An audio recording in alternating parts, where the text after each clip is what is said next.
समर्थ classes की ओर से सभी का स्वागत है। आज हम लोग देखेंगे JSSC की ओर से जो नोटिस आई है झारखंड उत्पाद सिपाही प्रतियोगिता परीक्षा 2022, उसी के बारे में चर्चा करेंगे। इसलिए वीडियो आप लोग ध्यान से देखिएगा और पूरा देखिएगा कि क्या है इसमें।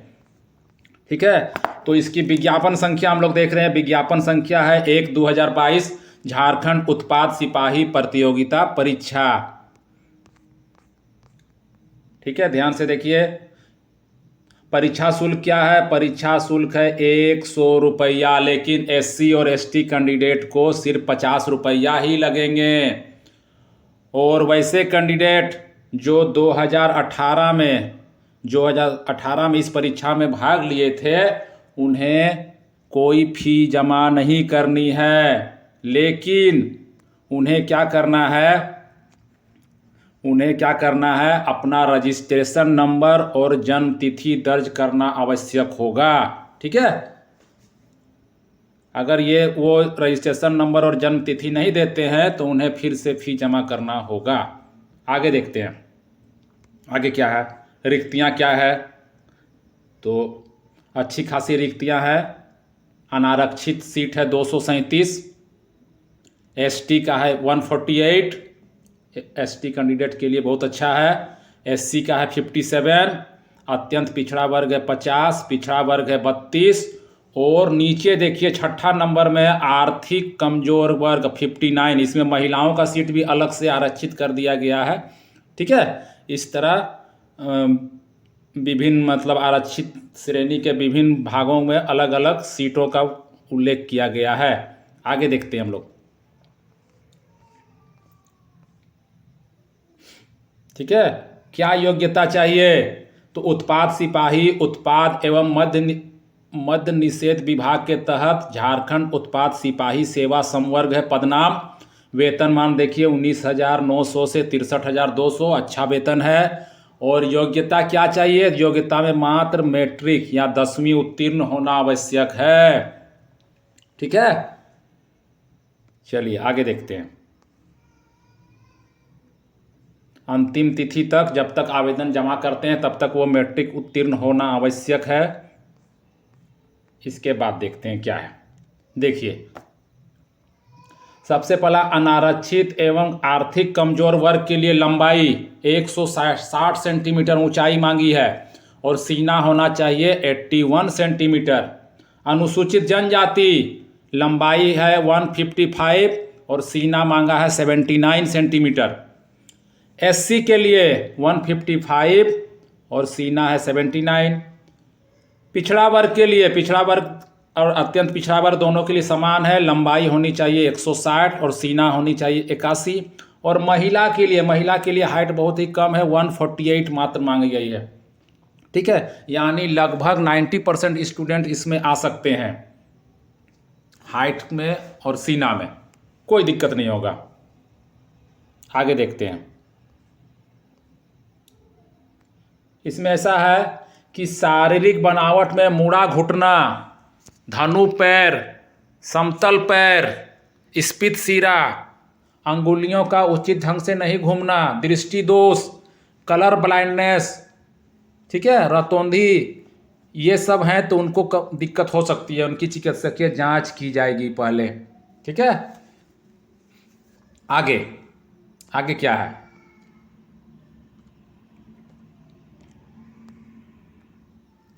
हाँ, ये सबसे इम्पोर्टेंट चीज़ है। कट ऑफ डेट क्या है? किस डेट से आयु की गणना करनी है? तो 1/8/2022 से उम्र की गणना होगी। यानी अभी जिसका उम्र 18 वर्ष नहीं हुआ है वो कैंडिडेट भी भर सकते हैं। 1/8/2022 को 18 वर्ष पूर्ण हो जाने चाहिए। न्यूनतम उम्र और अधिकतम उम्र दोनों के लिए कट ऑफ डेट यही रखा गया है, 1/8/2022। और न्यूनतम उम्र सीमा होनी चाहिए कितनी?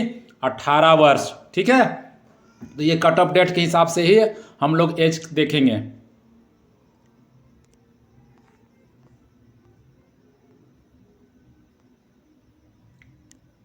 अब देखते हैं किसके लिए क्या है अधिकतम उम्र की सीमा। तो अनारक्षित एवं आर्थिक कमजोर वर्ग के लिए 25 वर्ष निर्धारित की गई है, 25 वर्ष से अधिक नहीं होनी चाहिए। अत्यंत पिछड़ा वर्ग और पिछड़ा वर्ग के लिए 27 वर्ष अधिकतम।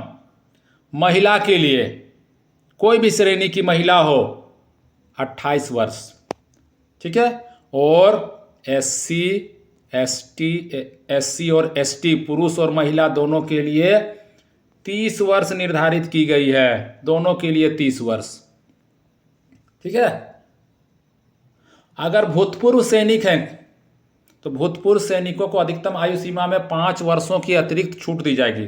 भूतपूर्व सैनिक होने से संबंधित प्रमाण पत्र यथा समय आयोग द्वारा मांग की जाएगी, जिसे प्रस्तुत करना अनिवार्य होगा, ठीक है। ये तो भूतपूर्व सैनिकों की बात हो गई। अब आगे हम लोग देखते हैं क्या है।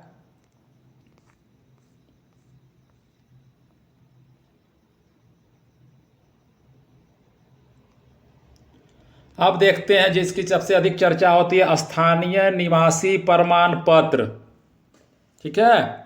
तो आरक्षण का दावा करने वाले सभी वर्ग के अभ्यर्थियों को कार्मिक, प्रशासनिक सुधार तथा राजभाषा विभाग के पत्रांक इतना के अंतर्गत 2/6/2016 द्वारा निर्धारित प्रपत्र में अनुमंडल पदाधिकारी के स्तर से दिनांक 2/6/2016 तथा इसके पश्चात निर्गत स्थानीय निवासी प्रमाण पत्र मान्य होगा। कहने का मतलब है कि स्थानीय निवासी प्रमाण पत्र 2/6/2016 के बाद का बना होना चाहिए और अनुमंडल पदाधिकारी के स्तर का बना होना चाहिए। तो अगर यदि पहले से किसी कैंडिडेट का बना है तो कोई दिक्कत नहीं, अगर नहीं भी बना है तो तुरंत अप्लाई कर देना है, बन जाएगा, कहीं कोई दिक्कत नहीं है, ठीक, क्योंकि अभी फॉर्म भरने में समय है। ये तो हो गई स्थानीय निवासी प्रमाण पत्र के बारे में। अब आगे देखते हैं जाति प्रमाण पत्र। उसी प्रकार जाति प्रमाण पत्र भी है। जिला अनुमंडल के उपायुक्त अनुमंडल पदाधिकारी के स्तर से निर्गत जाति प्रमाण पत्र मानक प्रपत्र परिशिष्ट 1 पर आधारित है। मतलब ये भी अनुमंडल पदाधिकारी या उपायुक्त के स्तर का होना चाहिए और बना हुआ होना चाहिए 25/2/2019 को या उसके बाद। 25/2/2019 इसका डेट दिया हुआ है, अथवा उसके पश्चात अंचलाधिकारी के स्तर से निर्गत जाति प्रमाण पत्र जिसका मानक प्रपत्र परिशिष्ट 3 पर आधारित है, ठीक है। तो कहने का मतलब है जो जाति प्रमाण पत्र और स्थानीय निवासी प्रमाण पत्र अनुमंडल स्तर से बना होना चाहिए, ठीक है। ज़्यादा इसमें टेंशन नहीं लेना है। EWS वाला क्या करेंगे, आर्थिक रूप से कमजोर नागरिकों के वर्ग के का लाभ लेने के लिए सक्षम प्राधिकारी द्वारा जारी आय एवं संपत्ति प्रमाण पत्र प्रस्तुत कर प्राप्त किया जा सकेगा, ठीक है। ये भी होना चाहिए उपायुक्त अनुमंडल पदाधिकारी अंचलाधिकारी द्वारा निर्गत, चलेगा EWS वाले के लिए। नेक्स्ट क्या है, कब से शुरुआत करना है ऑनलाइन फॉर्म भरने के लिए। तो रजिस्ट्रेशन करने तथा सूचना दर्ज करने हेतु 25/2/2022 से 26/3/2022 की मध्य रात्रि तक आराम से रजिस्ट्रेशन कर सकते हैं। 1 महीना से अधिक का समय है। 25/2 से शुरुआत होगी। परीक्षा शुल्क भुगतान जो है 29/3/2022 की मध्य रात्रि तक होगी। परीक्षा शुल्क का भुगतान जो 100 रुपया या 50 रुपये करना है। फोटो और सिग्नेचर अपलोड 1/4/2022 तक किया जा सकता है, ठीक है। लेकिन उतना लेट नहीं करना है, शुरुआत में ही फॉर्म भर देना है।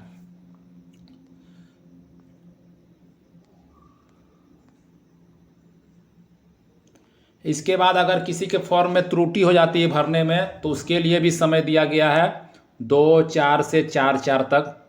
किसी भी अशुद्ध प्रविष्टि को संशोधित करने के लिए पुनः खोली जाएगी। इसके बाद फिर आपको मौका नहीं मिलेगा, ठीक है। नेक्स्ट, परीक्षा का स्वरूप क्या है। परीक्षा का स्वरूप 10वीं स्तर का है। तो परीक्षा के स्वरूप में सबसे पहले शारीरिक दक्षता परीक्षण है, शारीरिक दक्षता परीक्षण। उसके बाद है लिखित परीक्षा, और उसके बाद है चिकित्सकीय जांच, यानी 3 स्तर पर होगी, शारीरिक दक्षता परीक्षा, लिखित परीक्षा और चिकित्सकीय जांच। ठीक है, इस संबंध में भी हम परीक्षा के संदर्भ में भी अलग से वीडियो बनाएंगे।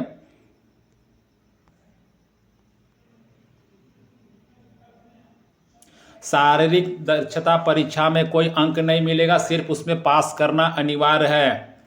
ठीक है, शारीरिक दक्षता परीक्षा जैसे ही आप पास कर जाते हैं तो तुरंत आपका एग्जाम लिया जाएगा। शारीरिक दक्षता परीक्षा जो होगी अप्रैल लास्ट से मई के बीच में, और फिर एग्जाम जून में होगी, इसलिए तैयारी पहले से ही शुरू कर देना है।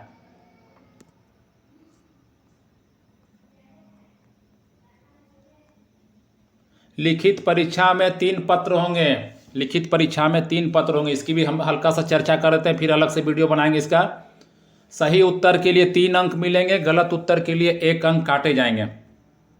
ठीक है, तो पहला पत्र रहेगा विषय भाषा ज्ञान।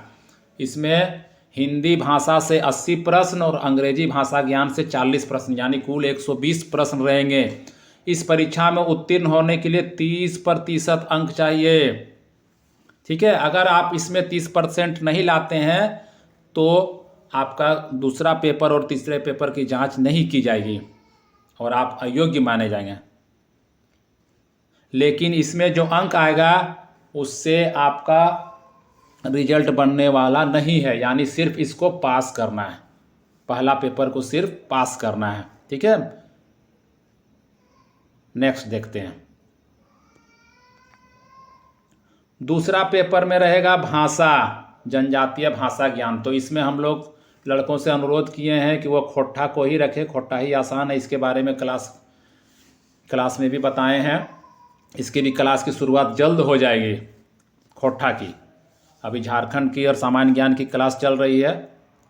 प्रपत्र 2 में 30% न्यूनतम अंक प्राप्त करना अनिवार्य होगा।